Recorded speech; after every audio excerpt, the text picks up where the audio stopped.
Hello students. आज हम बात करने वाले हैं लाइफ प्रोसेस में नेक्स्ट टॉपिक रेस्पिरेशन के बारे में।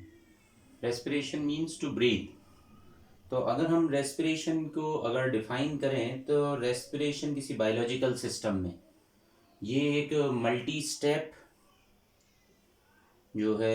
स्टेप है एंजाइम मीडिएटेड, मतलब इसमें एंजाइम्स इन्वॉल्व होते हैं और एक बायोकेमिकल प्रोसेस है जिसमें कि ऑक्सीडेटिव ब्रेकडाउन होता है। किसका? Organic compound. जनरली वो ऑर्गेनिक कंपाउंड होता है जैसे कि ग्लूकोज, कोई कार्बोहाइड्रेट है तो वो कंपाउंड जो होते हैं उनका ऑक्सीडेटिव ब्रेकडाउन होगा। किसके अंदर? लिविंग सेल्स के अंदर, इनसाइड लिविंग सेल, और जिसमें कि एनर्जी लिबरेट होती है हर एक स्टेप, जो डिफरेंट स्टेप्स होते हैं। तो this is called respiration. But respiration को अगर हम बेसिकली डिफाइन करें तो रेस्पिरेशन एक कैटाबॉलिक प्रोसेस है। कैटाबॉलिज्म क्या है? ये एक मेटाबॉलिज्म की एक प्रोसेस है। मेटाबॉलिज्म को हम दो तरीके से डिफाइन करते हैं, एनाबॉलिज्म और कैटाबॉलिज्म। एनाबॉलिज्म जो प्रोसेस होती है उसमें जो है कॉम्प्लेक्स जो कंपाउंड होते हैं वो सिंथेसाइज्ड होते हैं सिंपलर कंपाउंड से। बट कैटाबॉलिज्म को अगर हम बात करें तो कैटाबॉलिज्म में कोई बड़ा, जैसे कोई लार्जर मॉलिक्यूल, जैसे फॉर एग्जांपल यहाँ जो ग्लूकोज है, ये ग्लूकोज छोटे कंपाउंड में ब्रेक हो जाएगा, कैटाबॉलिक प्रोसेस होगी। तो इस पूरी की पूरी प्रोसेस में कैटाबॉलिज्म में बड़ा molecule, larger molecule broken down होके सिंपल मॉलिक्यूल्स में कन्वर्ट होता है, और रेस्पिरेशन इसका एक बेस्ट एग्जाम्पल है। ये एक एक्सर्गोनिक प्रोसेस भी है। इसमें एक्चुअल में एनर्जी लिबरेट होती है, जैसा हमने बात किया ऑक्सीडेटिव ब्रेकडाउन से। ये एक रेस्पिरेशन की प्रोसेस है जिसमें कि एनर्जी जो है स्टोर भी होती है एटीपी के फॉर्म में, एडिनोसिन ट्राइफॉस्फेट्स के फॉर्म में, और जो बाद में जो कुछ जो एनर्जी होती है वो हीट के फॉर्म में डिसिपेटेड हो जाती है। तो ये भी हम समझते हैं। अगर हम रेस्पिरेशन की बात करें तो ये कॉमन एक स्टेप जिसमें कि ग्लूकोज मॉलिक्यूल C6H12O6 ऑक्सीजन की प्रेजेंस में, वाटर मॉलिक्यूल की प्रेजेंस में और एंजाइम की प्रेजेंस में ये बदल जाता है 6CO2 plus 12H2O plus 38 ATP, जिसको हम बोल सकते हैं 686 किलो कैलोरी। एनर्जी, इतनी एनर्जी लिबरेट होती है एक ग्लूकोज के ब्रेकडाउन से। अगर हम बात करें कि जो CO2 का जो यहाँ पर सिंथेसिस होता है वो एक्चुअल में पूरा का पूरा ग्लूकोज से सिंथेसाइज होता है। ये रिएक्शन की बात हो गया। अगर हम रेस्पिरेशन और जैसे अगर हम बात करें कि रेस्पिरेशन और ये कुछ ऐसा ही लगता है जैसे ये कंबशन, जैसे रेस्पिरेशन एक कंबशन जैसी प्रोसेस हो, बट रेस्पिरेशन और कंबशन में थोड़ा सा डिफरेंस है। क्योंकि जो डिफरेंस की अगर हम बात करें तो वो यहाँ सबसे इंपॉर्टेंट तो है कि यहाँ पर एंजाइम्स इन्वॉल्व हो रहे हैं। तो अगर हम रेस्पिरेशन की बात करें तो रेस्पिरेशन हमेशा एक सेलुलर प्रोसेस है। सेल में अगर हम बात करें ये सेलुलर प्रोसेस होती है, लिविंग सेल में परफॉर्म होती है। जबकि कंबशन कुछ ऐसी ही प्रोसेस है जिसमें कोई बड़ा मॉलिक्यूल छोटे मॉलिक्यूल्स में बदलता है।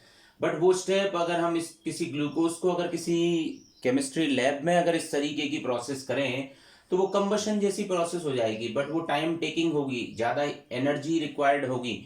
और तो अगर हम बात करें तो ये जो कंबशन की जो प्रोसेस है वो नॉन सेलुलर है। टेम्परेचर की बात करें तो यहाँ जो प्रोसेस होती है रेस्पिरेशन में, प्रोसेस जो है वो 37 से लेके 40 डिग्री के बीच में परफॉर्म हो जाती है। जबकि अगर यही कंबशन की प्रोसेस किसी लेबोरेटरी में किया जाए तो इसी को परफॉर्म होने में 600 to 2000 डिग्रीज लग सकती है यहाँ पर। तो ये रिएक्शन बड़े आसानी से कंट्रोल्ड होती हैं। कंबशन की रिएक्शन बहुत सारी अनकंट्रोल्ड प्रोसेस हैं। तो ऐसी अगर हम बात करें इसमें एंजाइम्स लगते हैं, उसमें कोई भी एंजाइम्स नहीं लगता है किसी कंबशन प्रोसेस में। एनर्जी की बात करें तो स्मॉल पैकेट्स के फॉर्म में, स्मॉल पैकेट्स में और सेवरल स्टेप्स में एनर्जी निकलती है। उसमें लार्ज अमाउंट में एक ही टाइम में एनर्जी लिबरेट होती है किसी कंबशन प्रोसेस में। तो ऐसे हम बहुत सारे डिफरेंस की बात कर सकते हैं। अगर हम बात करें रेस्पिरेशन में तो रेस्पिरेशन में हमें इस स्टेप से ये समझ में आया है कि यहाँ पर CO2 लिबरेट होती है। CO2 के लिबरेशन के लिए हम एक छोटे से एक्सपेरिमेंट से समझ सकते हैं कि अगर कार्बन डाइऑक्साइड अगर प्रोड्यूस्ड होती है रेस्पिरेशन में, तो अगर हम फ्रेशली प्रिपेयर्ड लाइम वाटर लें, किसी टेस्ट ट्यूब में हम उसको ले लें और उसमें एयर को ब्लो करें उस लाइम वाटर में किसी ग्लास ट्यूब की मदद से, और उसको हम उसमें पोर करें, तो हम ये देखेंगे जैसे ही हमने उसको पंप किया, उसमें जो एयर को ब्लो किया माउथ के थ्रू, तो वो जो लाइम वाटर है वो कैसा हो जाएगा, टर्न्स मिल्की। जैसे ही इसमें CO2 ब्लो किया गया जो कि रेस्पिरेटरी प्रोसेस में निकलती है, तो वो CO2 जो है वो इस लाइम वाटर को टर्न्स मिल्की कर देगी। अगर ऐसी ही एक ट्यूब जिसमें कि हमने लाइम वाटर लिया हुआ है और एक किसी जो है इसमें हम अगर एयर को अगर हम ब्लो करते हैं किसी पंप की मदद से या सिरिंज की मदद से, तो और रबर ट्यूबिंग अगर हम इसमें लगा दें और वो गैस अगर इसमें डाली जाए, तो लाइम वाटर है जो होगा वो मिल्की फॉर्म में टर्न नहीं होगा। जो ये कंफर्म करता है कि अगर हम इसमें डायरेक्टली एयर को ब्लो करते हैं अपने माउथ से, इसमें डायरेक्टली किसी ट्यूब की मदद से, तो यहाँ पर ये जो लाइम वाटर था मिल्की हो गया, और जबकि किसी सिरिंज या किसी पंप में हमने जब एयर को डाला तो वो टर्न मिल्की नहीं हुआ। तो इस तरीके से ये कंफर्म होता है कि रेस्पिरेशन की प्रोसेस में CO2 लिबरेट होती है। इससे हम ये कुछ इन्फ्रेंस ये भी निकाल सकते हैं कि जो यहाँ जो लाइम वाटर है जो मिल्की हुआ है कार्बन डाइऑक्साइड के मिक्स होने से, तो यहाँ पर जो सिंथेसिस हुआ है वो सिंथेसिस हुआ है कैल्शियम कार्बोनेट का। तो जैसे ही हमने इसमें ब्रीथ किया एयर के लिए, तो लाइम वाटर जो था वो मिल्की हो गया कुछ ही टाइम में, और जबकि दूसरे उसमें ये चीज नॉर्मल बना रहा। तो ये कंफर्म करता है कि रेस्पिरेशन में कार्बन डाइऑक्साइड लिबरेट होती है। तो ये एक बेसिक सा एक्सपेरिमेंट है। अगर हम रेस्पिरेशन को फोटोसिंथेसिस से कंपैरिजन करना चाहें, तो ये हमें कुछ ऐसी एक दूसरे के बिल्कुल अपोजिट रिएक्शन हमें समझ में आती है कि अगर हम एक बेसिक स्टेप अगर ये देखें कि क्लोरोप्लास्ट है, जैसे कि क्लोरोप्लास्ट है सनलाइट से एनर्जी लेता है और कार्बोहाइड्रेट का सिंथेसिस करता है, ऑक्सीजन अगर ये माइटोकॉन्ड्रिया इनटेक कर रहा है, तो एनर्जी रिच कंपाउंड यहाँ पर यूटिलाइज हो रहे हैं, तो माइटोकॉन्ड्रिया यहाँ लिबरेट करता है CO2 और वाटर, जिसको कि क्लोरोप्लास्ट अपटेक कर सकता है CO2 के लिए। तो अगर हम इन दोनों प्रोसेस में बात करें, यहाँ पर जो है माइटोकॉन्ड्रिया कुछ एनर्जी सेल में यूजेबल फॉर्म में भी ले लेगा। तो अगर इस रिएक्शन को अगर हम देखें 6CO2 plus 6H2O plus energy, ये फोटोसिंथेसिस वाली रिएक्शन है जिसमें कि ग्लूकोज का सिंथेसिस होता है, ऑक्सीजन लिबरेट होती है। जबकि इसी रिएक्शन को अगर रिवर्स कर दिया जाए, जो कि हमने यहाँ भी देखा कि C6H12 प्लस 6O2 को, ये वाली रिएक्शन अगर रिवर्स कर दिया जाए जहां पर एनर्जी लिबरेट होगी, वाटर मॉलिक्यूल लिबरेट होगा, कार्बन डाइऑक्साइड लिबरेट होगी, तो फोटोसिंथेसिस और रेस्पिरेशन एक दूसरे के अपोजिट रिएक्शन हमारे लिए समझ में आ रही हैं।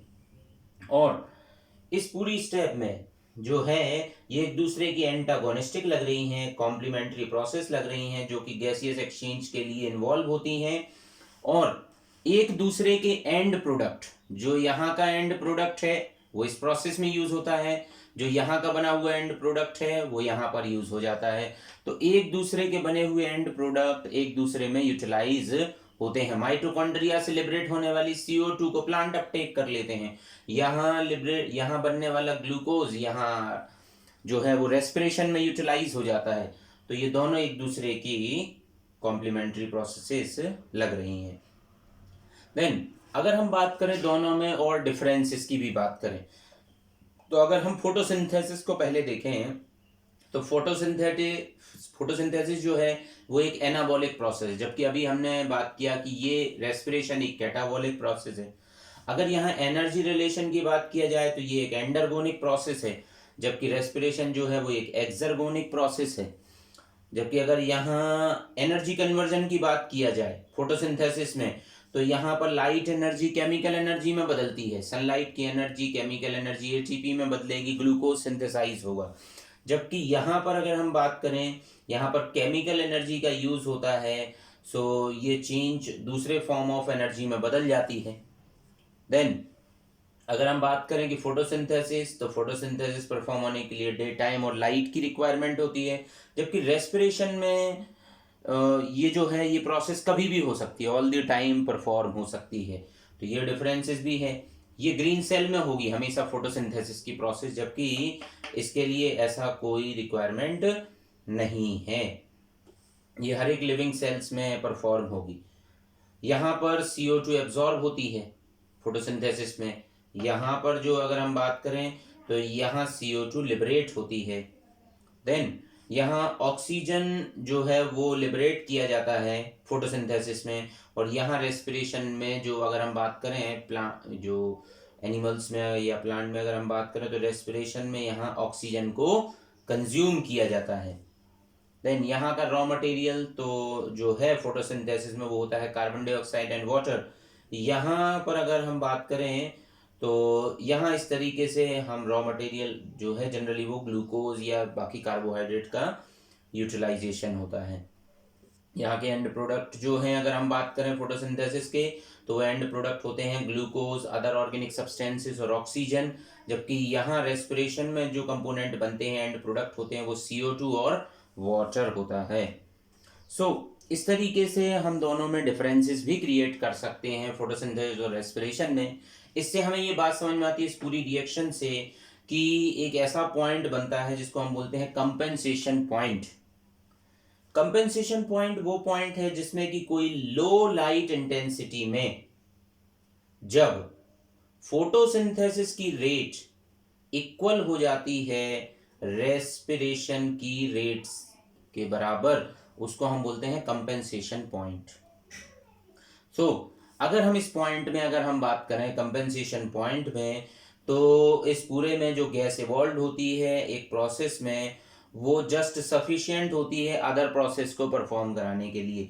फोटोसिंथेसिस और रेस्पिरेशन जो हैं वो एक बैलेंस बन जाते हैं, और इस पूरे कंपेंसेशन पॉइंट पर नो गैसियस एक्सचेंज वाली प्रोसेस होती है अगर हम बात करें तो। इस तरीके से कंपेंसेशन पॉइंट बन जाता है। अब हम बात करें कि what is respiration in plant. अभी हम सबसे पहले बात करेंगे रेस्पिरेशन इन प्लांट, फिर अगले हम लेक्चर में बात करेंगे रेस्पिरेशन इन एनिमल्स के बारे में। तो रेस्पिरेशन इन प्लांट्स की बात करें, हम ये जानते हैं कि प्लांट गैसियस एक्सचेंज तो करते हैं अपने इन्वायरमेंट से, उनका गैसियस एक्सचेंज होता है, बट इनके पास कोई एग्जैक्ट ट्रांसपोर्ट सिस्टम नहीं है, जैसा कि ह्यूमन बीइंग के पास लंग्स की प्रेजेंस है या किसी फिश के पास गिल्स की प्रेजेंस है। बट यहाँ ऐसा कोई डायरेक्टली जो है यहाँ पर डिफ्यूजन की प्रोसेस तो होगी, बट कोई ट्रांसपोर्ट सिस्टम डायरेक्टली अवेलेबल नहीं है। यहाँ पर जो गैस मूव करती हैं वो डिफ्यूजन प्रोसेस से मूव करती हैं, और ये जो रेस्पिरेशन की प्रोसेस अगर हम प्लांट में बात करें तो वो सबसे अच्छी परफॉर्म होती है, रैपिड परफॉर्म होती है मेरिस्टेमेटिक रीजन में, जो कि continuously active region of plant भी कहलाते हैं, जैसे कि स्टेम टिप, रूट टिप और कैम्बियम, ये सभी एक्टिव रीजन होते हैं। और भी कुछ रीजन है जैसे कि floral birds, fruits, germinating seeds, इन सभी में रेस्पिरेशन की प्रोसेस कंटिन्यूअस रहती है। अगर हम बात करें तो ये मेच्योर रीजन में थोड़ी सी स्लोअर डाउन हो जाती है रेस्पिरेशन की प्रोसेस अगर हम प्लांट में बात करें तो। सबसे पहले हम बात करते हैं कि प्लांट में ऐसे कौन कौन से पार्ट हैं जहां पर की रेस्पिरेशन की प्रोसेस बड़ा इफेक्टिवली परफॉर्म होती है। सबसे पहले हम बात करें यंग रूट्स, क्योंकि रूट होती हैं सॉइल में, वहां पर ऑक्सीजन की जो अवेलेबिलिटी लिमिटेड होगी, जो भी एयर स्पेसेस में प्रेजेंट ऑक्सीजन होगी उसको अपटेक किया जाएगा। बट उस पूरी प्रोसेस में अगर हम बात करें यंग रूट्स में, तो इनमें जो होते हैं वो सॉइल में एक्चुअल में कुछ इंटरस्पेसेस होते हैं, उनमें ही एयर अवेलेबल होती है, उसी एयर को इनटेक करना है प्लांट के लिए। देन अगर हम बात करें किसी प्लांट के रूट हेयर्स जो कि एपिब्लेमा सेल्स से ओरिजिनेट होते हैं, ये एपिडर्मल सेल्स ऑफ रूट है जिसको कि एपिब्लेमा बोला जाता है, और ये सिंगल सेल से ओरिजिनेटेड स्ट्रक्चर भी होते हैं रूट हेयर्स। ये रूट हेयर्स आपको दिखाई दे रहे हैं, ये सभी एक्टिव रीजन में भी हैं, तो यहाँ पर न्यूक्लियस की प्रेजेंस भी दिखाई दे रही है। यहाँ पर डायरेक्टली जो रूट हेयर्स हैं आप देख रहे हैं, यहाँ पर ब्लैक कलर से रिप्रेजेंटेड सॉइल पार्टिकल्स हैं, कैपिलरी वाटर है, ग्रीन कलर से रिप्रेजेंट किया गया है एयर स्पेस को। यहाँ पर इतनी सारा कुछ अवेलेबिलिटी है, तो यहाँ पर डायरेक्टली डिफ्यूजन की प्रोसेस होती है। ये रूट हेयर्स की सेल ऑक्सीजन को इनटेक करती हैं और जो CO2 यहाँ जनरेट हुई रहती है उसको आउटसाइड निकाल दिया जाता है। तो ये कुछ एक प्रोसेस यहाँ पर होती है। अगर हम बात करें एपिब्लेमा सेल्स, किसी यंग रूट जो कि होती हैं वो कांटेक्ट में रहती हैं सॉइल के, यहीं पर एक्चुअल में गैसियस एक्सचेंज होता भी है। तो यहाँ पर अगर हम बात करें ये परमिएबल होती है मेटाबॉलिक गैसेस के लिए। ऑक्सीजन की अगर हम बात करें तो एयर में ही, ये जो एयर में भी सॉइल में जो एयर है वो डिफ्यूज फॉर्म में रूट हेयर्स के पास एपिब्लेमल सेल्स उसको इनटेक करते हैं और कार्बन डाइऑक्साइड को अपने वहीं अपोजिट डायरेक्शन में डिफ्यूज कर देते हैं। प्रॉब्लम यहाँ पर ये हो सकती है कभी प्लांट को कि वो अगर वाटर लॉक्ड कंडीशन बनती है और सॉइल अगर एयर से डेफिशिएंट हो जाती है तो मेटाबॉलिक एक्टिविटीज डिक्लाइन होंगी और प्लांट जो है वो विदर उसमें हो जाएगा। ठीक है, तो इस तरीके की प्रोसेसेस होती हैं। तो ये एक हो गया बात किसमें, यंग रूट्स में बात करते हैं। तो यंग रूट्स में जो इनटेक है वो एपिब्लेमल सेल से ओरिजिनेटेड रूट हेयर्स से इनटेक होता है by the process of diffusion. Then अब अगर हम बात करें ओल्डर रूट्स एंड स्टेम, पहले ही बात किया था कि इनमें थोड़ा सा लिमिटेड रेंज पर होगी, बट यहाँ पर कुछ परमानेंट पोर्स बनाए गए। यहाँ के जो सरफेस टिश्यूज होते हैं वो गैसेस के लिए तो इम्परमिएबल होते हैं, बट इन्होंने एक परमानेंट कुछ ओपन पोर्स बना लिए हैं जिनको हम बोलते हैं लेंटी सेल्स। लेंटी सेल्स जो हैं यहाँ पर गैसियस एक्सचेंज कराने में मदद करते हैं। देन लेंटी सेल्स की अगर हम बात करें तो ये एक दूसरे के बिल्कुल एकदम जो हैं वो अरेंज होते हैं नियर बाय, और ये एक तरीके से इंटरसेलुलर स्पेसेस भी मेंटेन करते हैं और गैसियस एक्सचेंज में तो हेल्प करते ही है। देन अगर हम बात करें third part leaves and young stems की बात करें, यहाँ एक्टिव होगा प्रोसेस, ये सबसे इफेक्टिव साइड और बात कर सकते हैं जैसे रूट हेयर्स से था, ऐसे ही लीफ की सरफेस जो है अगर हम बात करें ये बहुत सूटेड होती है एक्सचेंज ऑफ गैसेस के लिए। ये सबसे आइडियल भी प्रोसेस है, यहाँ पर सबसे आइडियली गैसियस एक्सचेंज होगा, जिसके लीफ के स्ट्रक्चर को हमने पिछले वीडियो में भी लेक्चर मतलब उसमें स्टडी किया था कि यहाँ पर एपिडर्मल सेल्स है, अपर एपिडर्मिस है, लोअर एपिडर्मिस है। लोअर एपिडर्मिस पर अगर हम बात करें तो स्टोमेटा है और स्टोमेटा को गार्ड करने वाली गार्ड सेल्स हैं। यहाँ पर सब स्टोमेटल कैविटी है, यहाँ पर स्पॉन्जी पेरेन्काइमा के डिस्टेंस पर रहने से यहाँ पर स्टोमेटल कैविटी भी बन रही है। यहाँ पर पैलिसेड पेरेन्काइमा है। अपर साइड की अगर बात करें तो वहाँ क्यूटिकल है जो कि ऑलमोस्ट इम्परमिएबल हो जाती है। तो इस तरीके से है, तो ये स्टोमेटा जो है वो बड़े स्पेसिफिक रीजन बन जाते हैं। तो अगर हम स्टोमेटा में बात करें तो ये एपिडर्मिस तो वाटर के लॉस को प्रिवेंट कर लेती है और एयरेटिंग पोर्ट बन जाते हैं स्टोमेटा। स्टोमेटा में होती हैं गार्ड सेल्स और गार्ड सेल में एक ऐसी स्पेशल मैकेनिज्म होती है जिसको कि अगर हम बात करें तो वो क्या कर सकती हैं, गार्ड सेल अपने में ऑस्मोटिक कंसंट्रेशन मेंटेन करा सकती हैं। ये अपनी near by cells epidermal cell से K+ आयन को जो है वो विड्रॉ करती हैं और एपिडर्मल सेल से, और इस तरीके से ये गार्ड सेल की ओपनिंग एंड क्लोजिंग परफॉर्म होती है। तो ये एक इम्पॉर्टेंट स्टेप यहाँ पर निकल के सामने आता है कि गार्ड सेल की और स्टोमेटल ओपनिंग एंड क्लोजिंग में किस आयन की रिक्वायरमेंट होती है, वो है पोटेशियम आयन। तो इस तरीके से ये तो हुआ प्लांट में रेस्पिरेशन की बात। सो अगले हमारा टॉपिक होगा respiration in animals. Thank you.